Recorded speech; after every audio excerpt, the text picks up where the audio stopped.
एक बार फिर मैं आपके समक्ष एक महत्वपूर्ण विषय लेकर आया हूँ।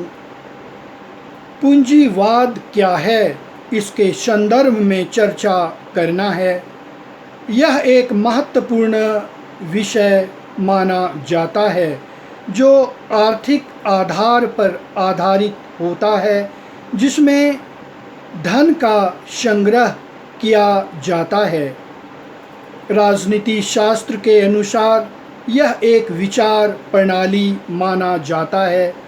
अर्थशास्त्र के अनुसार यह एक आर्थिक प्रणाली माना जाता है और समाजशास्त्र के अनुसार यह एक सामाजिक व्यवस्था का प्रणाली माना जाता है, जिसमें पूंजीपति वर्ग अपने स्वार्थ की पूर्ति के लिए धन का संग्रह करता है।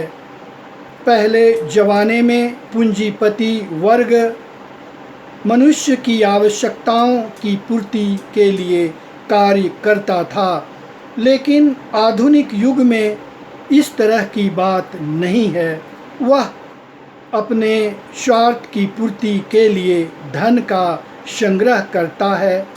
श्रमिक लाचार होता है क्योंकि श्रम का संग्रह नहीं किया जा सकता है, इसलिए श्रमिक वर्ग उसके यहाँ कम मजदूरी में कार्य करते हैं, जिससे उनके परिवार का भरण पोषण होता है।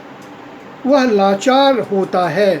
पूंजीपति वर्ग को उनके हित को ध्यान में रखने की आवश्यकता होती है, लेकिन पूंजीपति वर्ग उनके हित को ध्यान में उस अनुरूप में नहीं रखते हैं, जिससे दोनों के बीच टकराव की स्थिति होती है। और देखा जाता है कि कभी कभी श्रमिक वर्ग स्ट्राइक पर चले जाते हैं, जिससे उत्पादन शक्ति पर बुरा असर होता है। दोनों के बीच समझौता होता है, फिर श्रमिक वर्ग काम पर आते हैं। देखा गया कि कुछ हद तक पूंजीपति वर्ग उनके हित को ध्यान में देते हैं, लेकिन जिस अनुरूप में ध्यान देना चाहिए उस अनुरूप में ध्यान नहीं देते हैं। आवश्यकता इस बात की है कि पूंजीपति वर्ग को अपने हित को ध्यान में रखते हुए उनके हित को भी देखने की आवश्यकता है। मुख्य रूप से कहा जा सकता है कि पूंजीवाद वह व्यवस्था है जिसमें धन का संग्रह किया जाता है। बहुत बहुत धन्यवाद।